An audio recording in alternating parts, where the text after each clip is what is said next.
voina chuan guitar lesson thar kan zir ho lenga voina kan zir ho le tur chu CFL Hmingthanga Chhuahtlang hmun hlui ti hla sakha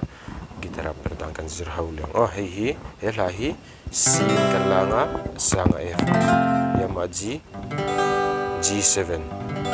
chuan a intro vela A minor le E minor hi kan hmang tel bokang chuan ti hen kan strum theyo down down down up emo khami le down down up down up down down down up kha kan man pulang khami strumming pattern pahnia kha na na na na na na na na na na tikhan khami strumming pattern pahnia kha kan man pulanga kan man pol du lo pon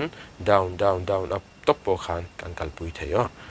lan en karon play milanga in she thiam le zual nan luk deu ni lo ngai thale don nya